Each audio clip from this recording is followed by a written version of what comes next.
Hello. कोई है सुनने के लिए तो प्लीज़ आ जाइए, वरना मुझे तो अपनी बात कह देनी है।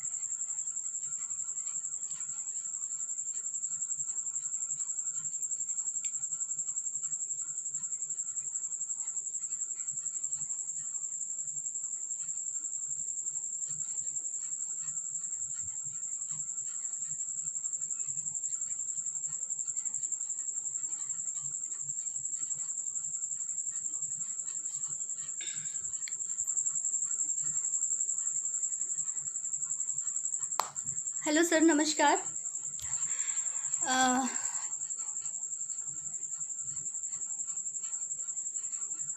हाँ सर, देख लिया आपको। नमस्कार सर। आज आपके शायद सवालों का जवाब मैं बहुत कम दूं, लेकिन आज जैसे कि अंबेडकर जी की जयंती भी है और आज के दिन और हमारे कॉन्स्टिट्यूशनल वैल्यूज़ को लेकर आजकल बहुत ज़्यादा सवाल उठ रहे हैं। हमारी स्वतंत्रता को लेकर, हमारी अभिव्यक्ति को लेकर बहुत सारे सवाल उठ रहे हैं और उन पे रिस्ट्रिक्शंस की भी बात की जा रही है कि उनकी सीमा क्या निर्धारित की जाए, क्या किया जाए। उन पे लेके बहुत सारी चीज़ें बात करने के लिए हैं। और जैसे कि आज लॉकडाउन का दूसरा चरण जो 3 मई तक के लिए एक्सटेंड कर दिया गया है, उसको लेकर भी बहुत सारे लोग बात कर रहे हैं, चर्चाएं हो रही हैं, लोग आ रहे हैं, बातें हो रही हैं। बहुत सारी एक पोस्ट पे भी जैसे थोड़ा सा लोग ट्रोल कर रहे हैं। तो सबसे पहले मैं आप लोगों को एक चीज़ क्लियर कर देती हूँ कि बहुत सारे लोगों ने इनबॉक्स में कहा भी है कि वो हमारे बारे में थोड़ा जानना चाहते हैं। तो कल हमने उनको बोल भी दिया था कि हमारे बारे में जानने के लिए ऐसा कुछ ख़ास है नहीं, बहुत आम सी लड़की हैं और ज़्यादा पढ़े लिखे भी नहीं हैं। सब कहें तो सब क्लास फेल हैं। बस हाँ, इतना है कि थोड़ी सोच लेते हैं, बुद्धि है थोड़ी सी, और उस बुद्धि का इस्तेमाल कर लेते हैं थोड़ा। लोगों ने ये लर्निंग पीरियड है हमारा और हम सीख रहे हैं लोगों से, किताबों से पढ़कर, लोगों को देखकर, लोगों की अभिव्यक्तियों को देखकर, चीज़ों को समझकर। तो बहुत सारी चीज़ें हैं हमारे आसपास, जैसे सब लोगों के पास, एक आम लड़की के पास होती है, एक आम लड़की की ख्वाहिश होती है, उसी के हिसाब से एक हम भी हैं। बस थोड़ी सी चेतना है, थोड़ा समझ लेते हैं, पढ़ लेते हैं। और पढ़ने के लिए कुछ खास का मतलब ये है कि सब क्लास फेल ही हैं हम, ऐसा नहीं है कि बहुत ज़्यादा पढ़े लिखे हैं। हमारे लिस्ट में बहुत सारे लोग ऐसे भी हैं कि जिनकी किताबें भी आ चुकी हैं, किताबें लिखते हैं और बहुत अच्छे तरीके से वो अपने आप को अभिव्यक्त कर पाते हैं। हमारे लिए तो ये लर्निंग पीरियड है, हम तो ये सीख रहे हैं।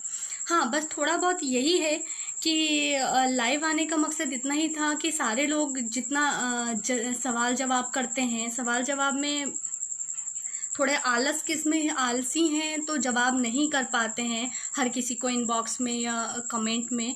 तो बस हाँ, इतना है कि अपने बारे में हम थोड़ा सा क्या बताएं, अपने बारे में नहीं बताते हैं। जैसे आजकल हमारे कॉन्स्टिट्यूशन को लेकर बात हो रही है, उस पर थोड़ी सी बात कर लेते हैं। उस पर बात करने का बस इतना ही है। देखिए, ना तो हम अपने बारे में एक चीज़ क्लियर कर दें कि ना तो जो आप पॉलिटिकल्स कमेंट करते हैं और एक चीज़ को लेकर बाई से पक्षपात की बात करते हैं, तो हम आपसे पहले क्लियर कर देते हैं, ना तो हम किसी पर्टिकुलर पार्टी को बिलोंग करते हैं या उसकी जो उनके कॉन्सेप्ट्स हैं उनकी बात करते हैं, और ना ही हम किसी धर्म विशेष को मानते हैं। एक इंसानियत है, उसको लेकर हम बहुत एक इंसानियत के नाते हम सबके संपर्क में रहते हैं, सबसे बात करते हैं, और एक वो इंसानियत का नाता या वही रिश्ता हम निभाते हैं। उसके अलावा अगर कोई धार्मिक या फिर दूसरी सारी वैल्यूज़ को अगर आप बात कहें तो हम उनसे किसी तरीके से भी कंसीडर नहीं करते हैं। सारे दोस्तों को हेलो, नमस्ते, प्रणाम। तो जिस तरीके से ट्रोल किए जा रहे हैं, हम आपसे पहले कह देते हैं, आपको ट्रोल करना है ट्रोल कीजिए, हमें कुछ फ़र्क नहीं पड़ता। हमें इस बात से भी फ़र्क नहीं पड़ता कि आप हमें क्या कहेंगे। आप जो भी कहेंगे, आप हमारी पोस्ट पे क्या, आप किसी की पोस्ट पे भी अपनी बात रख रहे हैं और बहुत सारी चीज़ें अगर आप कह रहे हैं, तो ये आपकी मानसिकता, आपकी मानसिकता की छोटी चीज़ को दर्शाता है। आप हमें कहें, आप किसी और को भी करें, या फिर आप किसी स्त्री घोतक बात कहें, किसी तरीके से भी कहें, हमें उससे कुछ फ़र्क नहीं पड़ता। और आपके यहाँ होने से हम ये अपने डर और ये सारी चीज़ें हम पहले बहुत निकाल चुके हैं, इसलिए हमें कोई फ़र्क नहीं पड़ता कि आप हमें ट्रोल करो, आप किसी बात को करो। हाँ, बात अगर करेंगे आप हमसे, तथ्यों पे लेकर बात करेंगे, तो हो सकता है कि आप हमसे कुछ बात पूछें और वो सारी चीज़ें हमें उस वक्त पता ना हो, तो हम ये प्रॉमिस कर सकते हैं और ये हम आपको खुले मन से कह सकते हैं कि वो चीज़ हम आपको बाद में ज़रूर बताएं, लेकिन बताएंगे ज़रूर। हाँ, अगर इस तरीके से आप ये करें कि आपने ऐसा लिखा, पप्पू के बारे में हमें बताओ और इस सारी चीज़ों को, तो हमें उन चीज़ों से फ़र्क भी नहीं पड़ता और हम इग्नोर करने में बहुत माहिर हैं।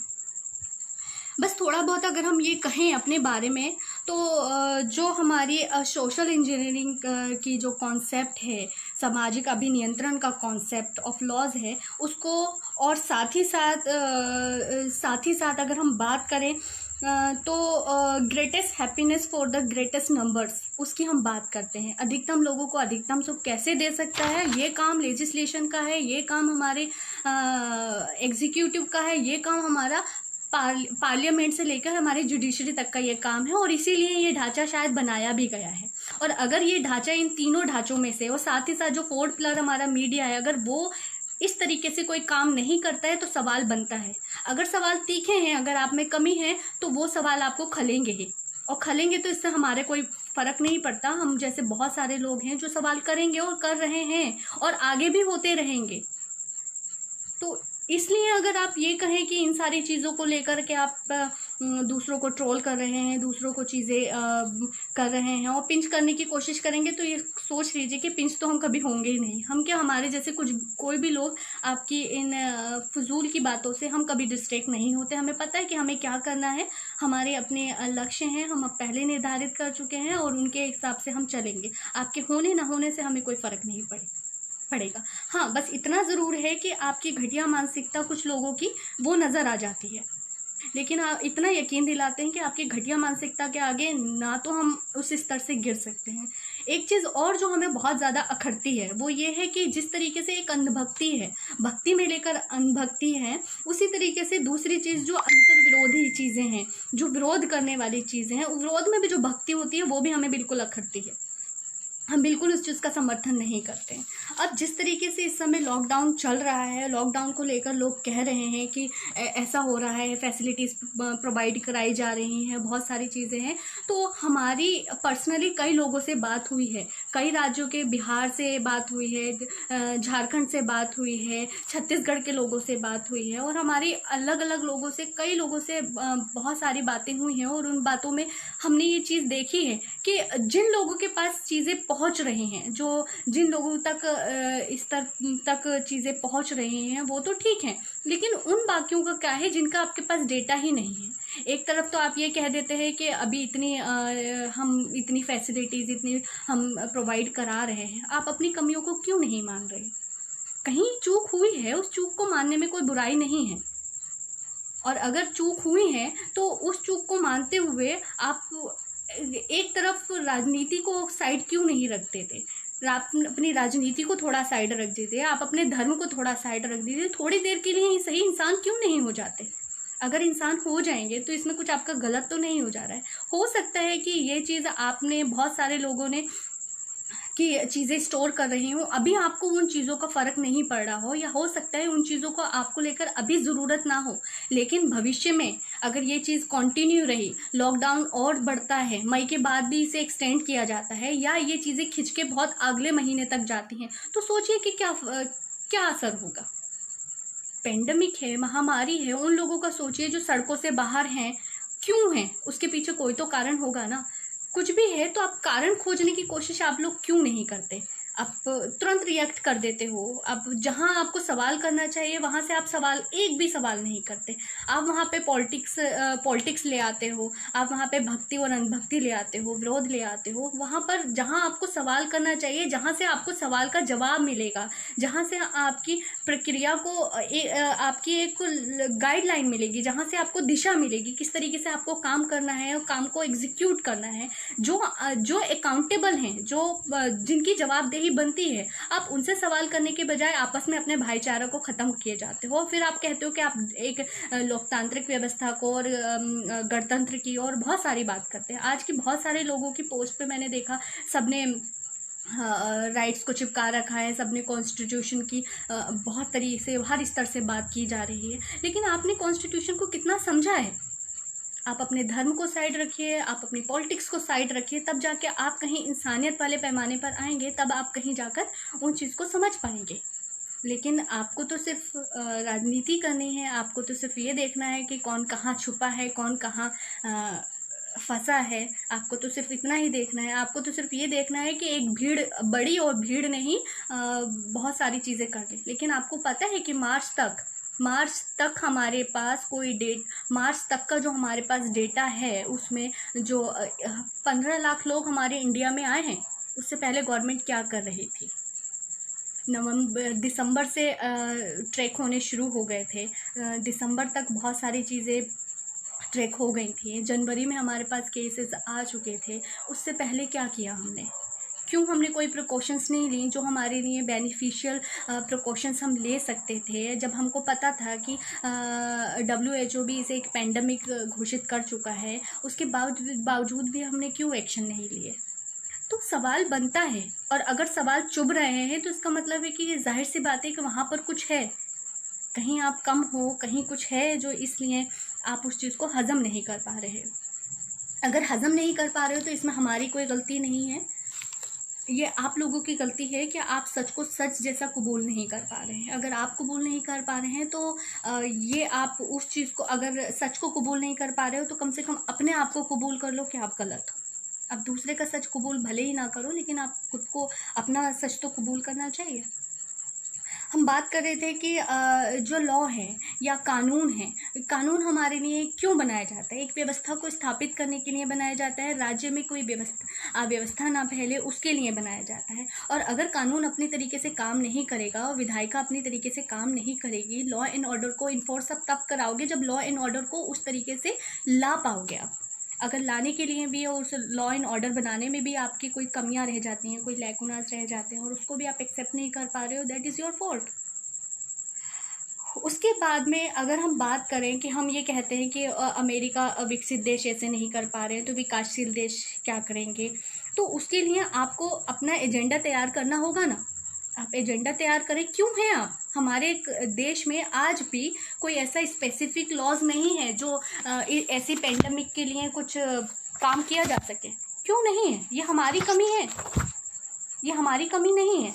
हमने तो पूरा वोट दे के, हम जैसी जनता ने पूरा वोट दे के आप लोगों को लेकर आए हैं, तो ये कमी हमारी नहीं है ना, ये कमी उनकी है कि जो प्रॉपर जो देश को चलाने के लिए कोई पूरी प्रॉपर तरीके से कानून ला ही नहीं पाए। हमारे देश में अभी भी इस जैसी पेंडेमिक से निपटने के लिए, इस जैसी पेंडेमिक या डिसीज़ से निपटने के लिए जो इस तरीके की हैं, सिर्फ एक एक्ट बना है, वो भी एक्ट हमारा 1897 का बना हुआ है।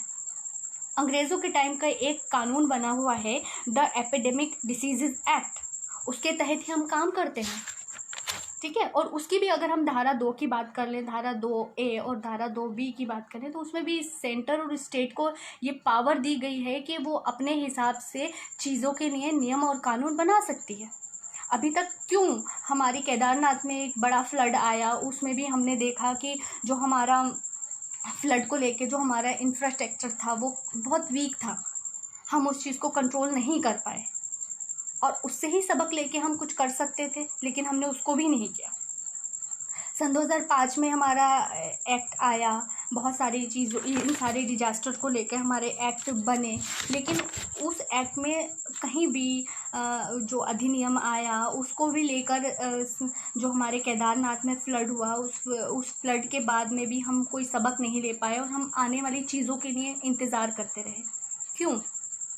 अब देखा जाए तो डॉक्टर आदेश सिंह अग्रवाल जी हैं, जिन्होंने चाइना की लापरवाही इस पेंडेमिक को बढ़ाने के लिए और दूसरे देशों में इस वायरस को फैलाने के लिए, कोविड-19 के लिए ज़िम्मेदार ठहराते हुए उनसे कॉम्पनसेशन की डिमांड की है यूएनओ से।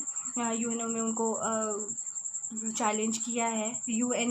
जो हमारी UNHRC है उसमें में चीन के खिलाफ शिकायत की गई है। सॉरी, यूएनओ नहीं, जो हमारी राष्ट्रीय ह्यूमन राइट्स आयोग हैं उनको इंटरनेशनल लेवल पे उनसे बात की गई है। इंटरनेशनल काउंसिल ऑफ जूरिस्ट ने चीन के खिलाफ एक कंप्लेंट फाइल की है, एक शिकायत दर्ज की है। उसको लेकर आदेश अग्रवाल जी ने बहुत सारे ऐसे उसमें काफ़ी चीज़ें का मिलान किया है, काफ़ी चीज़ों को उसमें मेंशन किया है, बहुत सारी चीज़ों को शामिल किया है जिसमें चीन को लेकर अकाउंटेबल ठहराया गया है। उस अकाउंटेबिलिटी को लेकर कब अभी क्या होता है उसको लेकर अभी कुछ डिसाइड नहीं है कि क्या ऑर्डर आएगा, क्या कॉम्पनसेट के लिए चाइना को अकाउंटेबल ठहराया जाएगा या नहीं ठहराया जाएगा। ऐसी बहुत सारी चीज़ें हैं।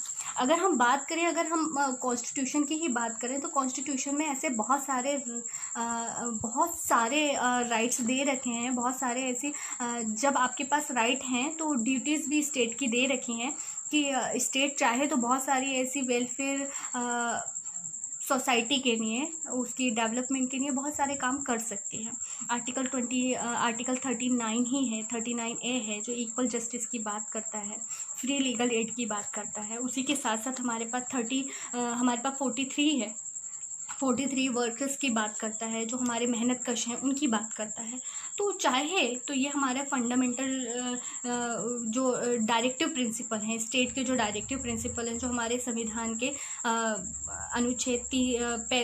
अनुच्छेद जो 36 से हमारे 51 तक दे रखे हैं, उसमें भी बहुत सारे ऐसे पॉइंट्स दे रखे हैं कि अगर आप ध्यान से पढ़ेंगे तो आप शायद सरकार से भी सवाल तलब करने की जगह आप बना पाएंगे और आपकी चेतना थोड़ी सी जाग पाएगी। लेकिन प्रॉब्लम यही है कि हम कोई सही सवाल भी बहुत गलत जगह डालते हैं। कमेंट बॉक्स में मेरे हों या किसी और के भी हो या इनबॉक्स में हो, आप जाके क्या जता लेंगे? हमें ये समझ नहीं आता कि आप किस तरीके से दूसरों को अकाउंटेबल ठहरा देंगे। आप हमसे कुछ भी सवाल करेंगे तो हम उसका अपने तथ्य के तौर पे आपको जवाब दे देंगे, लेकिन उससे क्या होगा? सवाल तो आपको सरकार से करना है ना, कि सरकार आपके लिए कितने अकाउंटेबल है।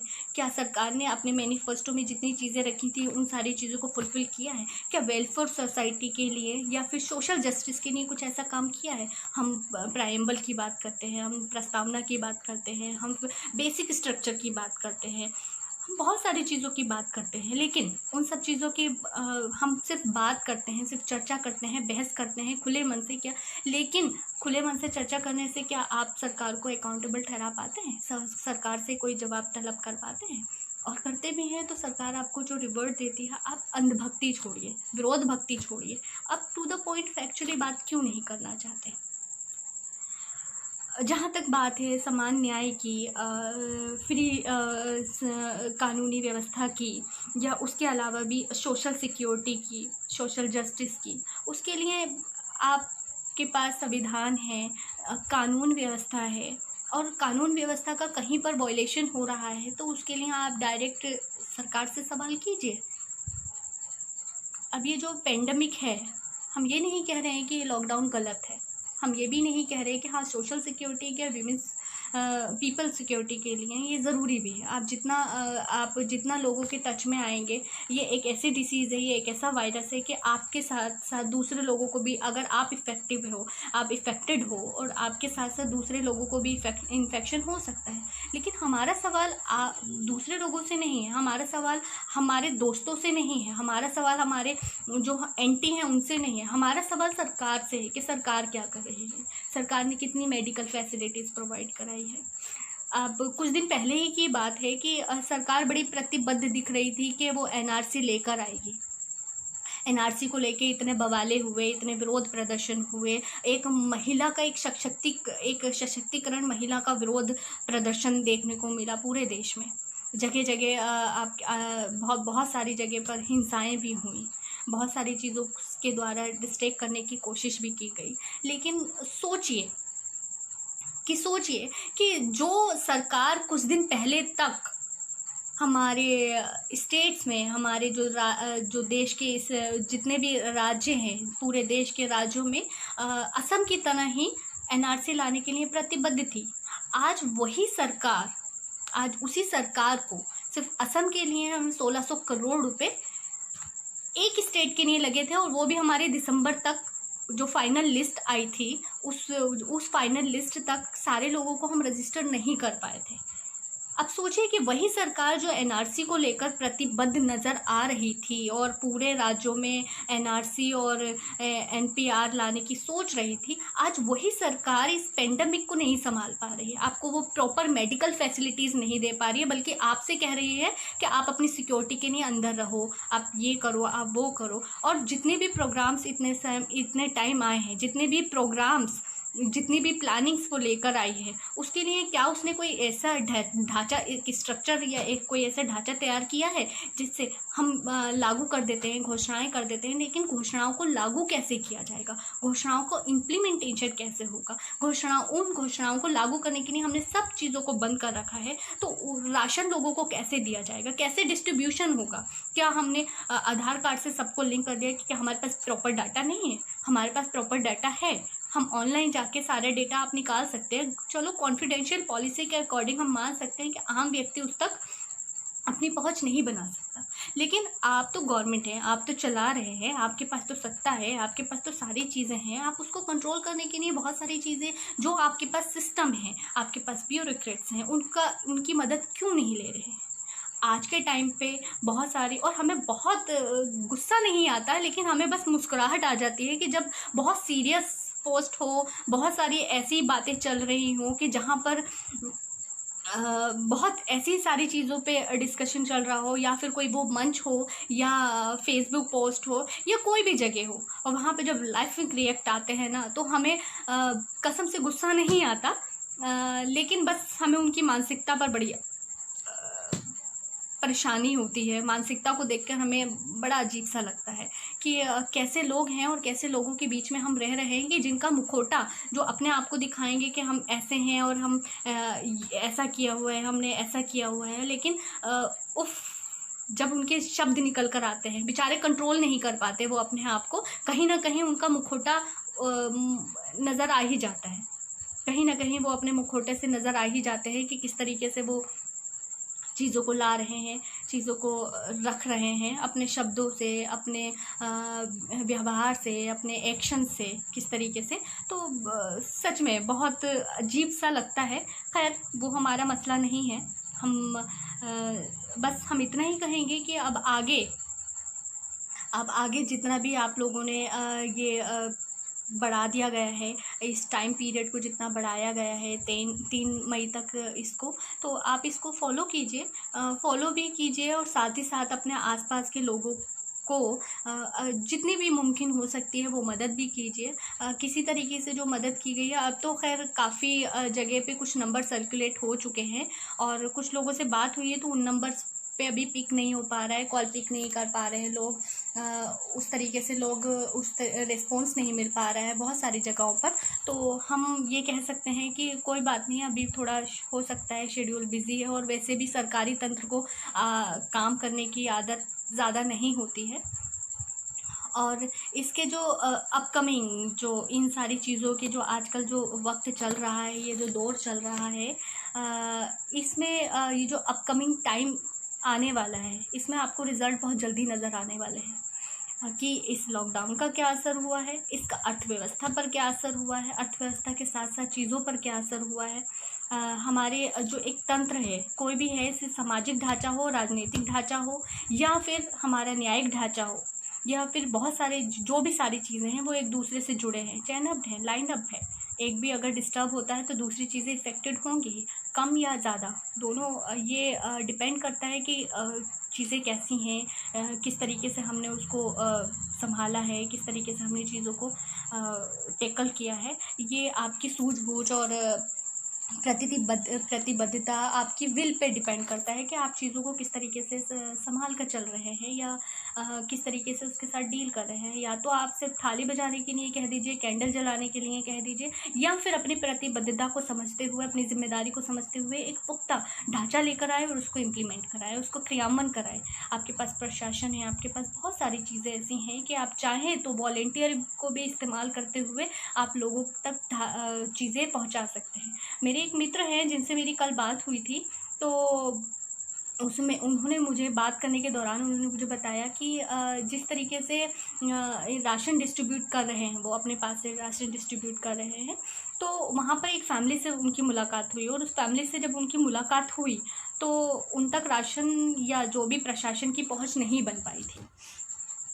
और जब उनसे पूछा गया कि अभी तक आपको चीज़ें क्यों आपको साधन क्यों मुहैया नहीं करा पाए, आपको अनाज क्यों नहीं मिल पाया, कि वो लॉकडाउन में यहाँ फंस गए हैं, और लॉकडाउन की वजह से वो अपने जो उनका मेन जगह थी जहाँ पर वो रहने वाले थे, वो वहाँ नहीं पहुँच पाए हैं।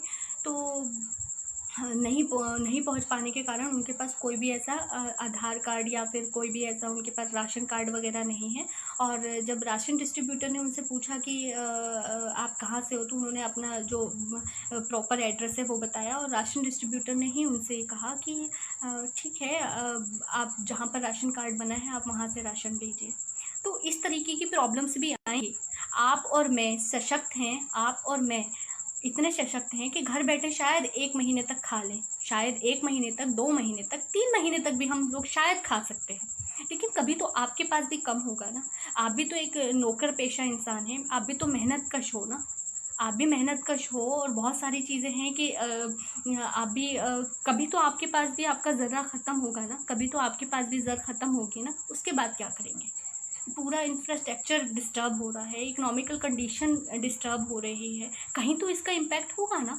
हाँ, मेहनत कश पे इसका इम्पैक्ट ज़्यादा इसलिए होगा कि उसको रोज़मर्रा के लिए रोज़ कुआं खोदना है, रोज़ पानी पीना है। आपने उस कुएं को ही ठापने का काम कर लिया, आपने उस कुएं पे ही मिट्टी डाल दी।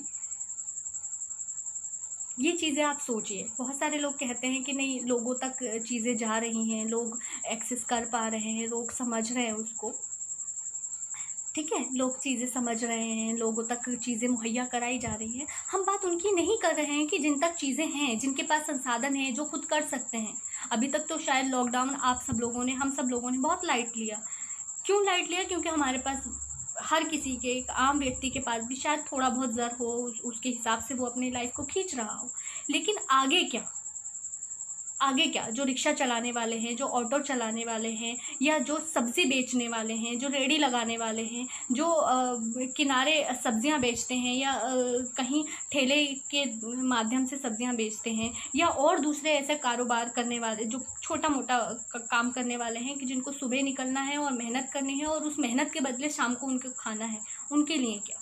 उनके लिए भी तो हम प्रतिबद्धता बनती है। वोट भी तो हम उन्हीं से मांगते हैं ना। वोट के लिए तो हम घर घर तक जाके सारी चीज़ें, सारी प्रक्रिया को पूरा करते हैं। लेकिन अफसोस ये होता है कि अफसोस हमें इस सबसे ज़्यादा अफसोस इस चीज़ का है कि वोट के लिए तो हम उन घर तक पहुंच जाते हैं, और बल्कि वो वोट भी पड़ जाते हैं कि जो मतदाता सूची में हैं, लेकिन वो एग्जिस्ट नहीं कर रहे हैं, वो लोग कब के मर चुके हैं, और उनको, या उनकी शादियां होकर दूसरे स्टेट जा चुके हैं, लेकिन फिर भी उनका वोट है, वोट तो हम ले लेते हैं। लेकिन हमें जब जिम्मेदारी, जब जवाबदेही की बात आती है, तो हमारे पास हज़ार बहाने होते हैं, हमारा तंत्र थोड़ा कमज़ोर पड़ जाता है, लोकतांत्रिक व्यवस्था कहीं ज़्यादा छोटी हो जाती है। पता नहीं क्यों, हमें नहीं पता है कि ऐसा क्यों है, या जो किया जा रहा है वो क्यों है। लेकिन बस थोड़ा हम आहत नहीं हैं, हम हताश नहीं हैं, लेकिन बस थोड़ा सा बुरा लगता है कि कुछ सो कॉल्ड इंटेलेक्चुअल्स पर्सन जो हैं, जो अपने आप को बौद्धिक स्तर से जोड़ते हैं, तो हम आपसे फिर भी कह देते हैं कि डिग्रियों का बोझ होना, डिग्रियों का ढूंढना, हम उसको आपकी शैक्षणिक योग्यता तो मान सकते हैं, लेकिन हम ये चीज़ हमेशा याद रखिए, कुछ चीज़ें आप हमेशा याद रखिए कि क्वांटिटी और क्वालिटी में फ़र्क होता है। ये आपके ऊपर डिपेंड करता है कि आप क्वालिटी में जाना चाहते हैं या क्वांटिटी में जाना चाहते हैं। आप अपनी योग्यता के अनुसार काम करना चाहते हैं, सवाल करना चाहते हैं, जवाब करना चाहते हैं, या अपनी प्रतिबद्धता, अपनी अकाउंटेबिलिटी, अपनी जवाबदेही, अपने लिए कुछ सारी चीज़ें, अपनी जिम्मेदारी निभाना चाहते हैं। कि इंसान होने के नाते अगर आप निभाना चाहते हैं तो अच्छी बात है। इससे ज़्यादा हम कुछ नहीं कह रहे हैं। हमें खुशी है कि बस थोड़े से सवाल जवाब हमसे किए जा रहे थे, और हम पहले ही अपने आप को बता चुके हैं कि हम बहुत सारे आलसी लड़की हैं और हम हर किसी को इंडिविजुअल जवाब नहीं दे सकते, और हमारे पास इतना टाइम भी नहीं है कि हम आप लोगों को एक एक को जवाब देने के बजाय हम चाहते हैं एक एक व्यक्ति को जवाब दें। उससे बेहतर यही है कि हम अपना टाइम को यूटिलाइज़ कर सकें। हो सकता है आपके पास बहुत सारा टाइम हो, 24 आवर्स से एक्स्ट्रा आपके पास टाइम हो, लेकिन हमारे पास 24 आवर्स से ज़्यादा टाइम नहीं हो, और हमें उसी सर्किल में, उसी शेड्यूल में अपने आप को बहुत सारी चीज़ों को, अपने ऑब्जेक्टिव्स को फुलफ़िल भी करना है। और फिर सॉरी, हम आपके अभी किसी भी सवाल का जवाब नहीं दे पाए, और आप सब लोगों का बहुत बहुत शुक्रिया कि आपने हमें सुन लिया।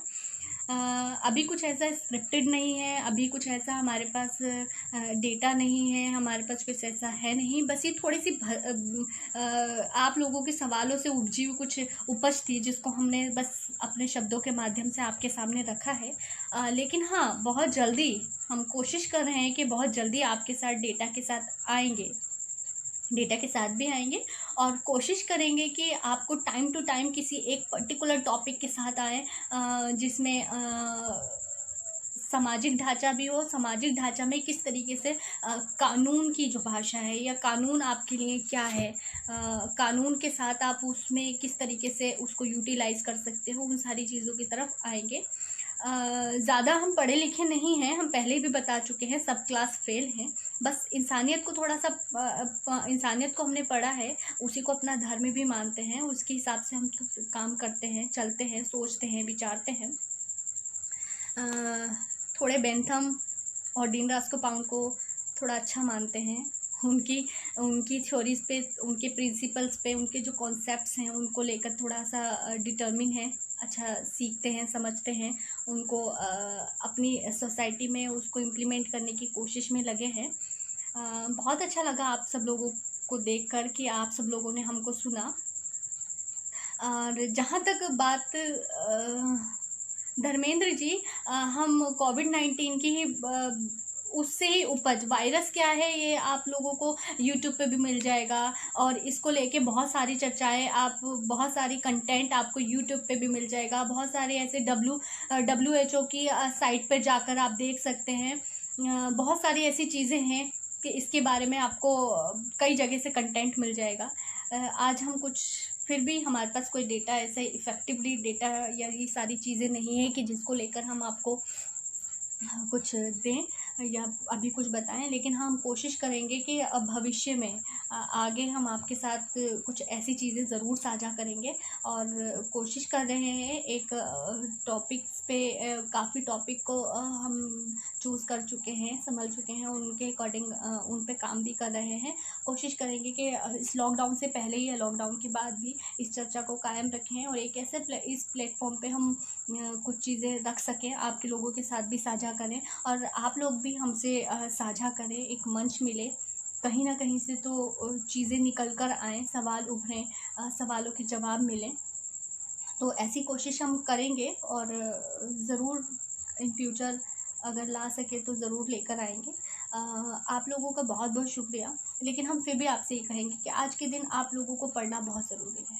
आज का जो वक्त है उसके लिए आपको पढ़ना बहुत ज़रूरी है। किताबें आपकी बेस्ट दोस्त हो सकती हैं, किताबें आपकी बेस्ट दोस्त हो सकती नहीं हैं ही आपकी। आप पढ़ेंगे, समझेंगे, तभी चीज़ों को आप एनालाइज करने की आपकी एबिलिटी बिल्डअप होगी। आप चीज़ों को जब पढ़ेंगे, हर साहित्य हो, हर काल का साहित्य उस काल की चीज़ों को दर्शाता है। और जिस तरीके से मनोज सर ने कहा कि हर चीज़, हर महामारी अपने आप में एक मैसेज देकर जाती है, तो आपको उस मैसेज को, उससे सबक लेना है, उन सारी चीज़ों से समझ लेनी है, सबक लेना है, उन सारी चीज़ों को समझना है कि किस तरीके से चीज़ें हो रही हैं, किस तरीके से चीज़ें नहीं हो रही हैं। तो ये सारी चीज़ें आपको सोचनी है, समझनी है, और सोचेंगे, समझेंगे और पढ़ा होगा तो कभी शायद उसे एनालाइज कर पाएँ। जैसे कि हमारा स्पेनिश इन्फ्लुएंज़ा हुआ था 1918 में। वो एक ऐसी महामारी थी कि जो बहुत सारी जगह फैली थी, बहुत सारे कंट्रीज़ उसमें यूरोप से निकला था, और उसके साथ ही साथ बहुत सारी कंट्रीज़ में ये महामारी फैली थी। लेकिन उस तरीके से जैसे इस पे काम किया गया 1800 मतलब 1918 से 1920 तक ये महामारी रही थी। और इस महामारी पे किस तरीके से काम किया गया था, भले ही आज इन्फ्लुएंज़ा कोई ज़्यादा बड़ी चीज़ ना हो, लेकिन उस वक्त ये बहुत बड़ी चीज़ थी और उस चीज़ को लेकर काम किया गया था और आज भी उन सारी चीज़ों पे रिसर्चेस चल रही है। तो उन सारी चीज़ों को आप देखें कि 1918 और आज हम कहाँ हैं, आज हम 2020 में हैं। तो आप लोग इन चीज़ों को तो समझिए ना, आप अपनी लाइफ को 2020 मत बनाइए और ऐसी चीज़ें मत कीजिए। और बहुत बहुत शुक्रिया आप लोगों का एक बार फिर से मेरे साथ जुड़ने के लिए, मुझे सुनने के लिए। और कहीं पर कोई चूक हुई तो सॉरी, लेकिन फिर भी हमारा इंटेंशन कभी ऐसा नहीं होता है कि हम आप लोगों में से किसी को भी हर्ट करें या कुछ ऐसे हार्श करें, या जो लोग बहुत अपने स्तर से गिरकर भी बात करते हैं, तो आप हमसे ये उम्मीद मत कीजिएगा कि हम आपके स्तर तक गिरेंगे। आप गिरेंगे तो आपको उठाने के लिए हम भले ही झुक जाएं, लेकिन आपके स्तर तक हम कभी नहीं झुकेंगे और ये हमारा सिद्धांत है भी नहीं। फिर भी बहुत सारी चीज़ें हैं ऐसी, राष्ट्र बहुत सारे देशों में बहुत सारी चीज़ों को मार झेली है। सुनामी हुआ है, अर्थक्वेक हुआ है, बहुत सारी ऐसी चीज़ें आई हैं और देश उससे उभरा भी है, कोई नई चीज़ें नहीं हैं। और भुखमरी है, बेरोज़गारी है, चिकित्सा व्यवस्था की तो पोल खुल ही चुकी है, भुखमरी की भी पोल पूरी तरीके से खुल चुकी है। और भी बहुत सारी चीज़ें हैं कि जिनको लेकर डंका बजाया जा रहा था, वो सारी चीज़ें खुल रही हैं, उनकी पोल भी खुल रही है और खुल चुकी है। अब आप मानो या ना मानो, वो बातें एक अलग रह जाती हैं, लेकिन बहुत सारी चीज़ें हैं कि जहाँ पर सारा किया कराया, मतलब कहते ना, सारे मूंडे मांडे बाल आपके सामने ही आएंगे। तो सारी चीज़ें दिख रही हैं, सारी चीज़ें नज़र आ रही हैं, खुलकर आ रही हैं, और बस समझना ना समझना आपकी बारी। बहुत पिछले दिनों बहुत चला था, लाजिम है कि हम भी देखेंगे, तो देखिए, दिखाइए मत। अब ये देखने दिखाने वाली चीज़ें जो हैं, आप अपने एक्शन में लेकर आइए, उन चीज़ों को दिखाइए कि कहाँ सामने आपने किन लोगों को क्यों चुना था और वो कहाँ यथार्थ में उतरे हैं, कहाँ रियलिटी में उन्होंने आपको एक प्लेटफॉर्म दिया है, क्या दिया है। कानून की मत सोचिए, सारी चीज़ें मत सोचिए, कम से कम इंसानियत के नाते तो आप एक दूसरे की मदद कीजिए ना। एक इंसानियत का जो एक लेवल है उसको तो मेंटेन करके रखिए ही ना। ठीक है दोस्तों, अच्छा लगा एक बार फिर से आप लोग मेरे साथ जुड़े, आप लोगों ने मुझे सुना, बहुत बहुत शुक्रिया। और बहुत जल्द फिर मुलाकात होगी, उम्मीद है कि हम जल्द मिलेंगे। ठीक है, बहुत बहुत अच्छा लगा आप लोगों से बात करके, मिलके। वन वे कम्युनिकेशन रहा, आपके सवालों का जवाब नहीं दे पाई, लेकिन जैसे ही ऑफलाइन होती हूँ, जैसे ही लाइव से हटती हूँ, मैं आपके सारे सवालों का फिर से जवाब दूँगी। बहुत बहुत शुक्रिया। और प्लीज़ अपने आसपास ख्याल रखें, लोगों का ख्याल रखें। अगर आप हो सकते हैं तो आपकी ज़रूरत को थोड़ा सा कम करके दूसरों की मदद कीजिए। अपने आसपास साफ़ सफाई का ख्याल रखिए, और जो बहुत सारी चीज़ें जो चीज़ें आजकल हो रही हैं, उनको उनके हिसाब से थोड़ा देखिए, अपने आप को आइसोलेट करके रखें, अपने आप को डिस्टेंस बना के रखें, और जितने भी गाइडलाइंस आई हैं WHO की तरफ से, उनको मेंटेन करके चलें। और अपने परिवार के साथ, अपने साथ साथ अपने परिवार के साथ साथ आसपास के लोगों का भी ख्याल रखिए। ये वक्त इंसानियत दिखाने का है, तो प्लीज़ अपने अंदर से इंसानियत को मरने मत दीजिए। और बाय, सायोनारा, गुड नाइट।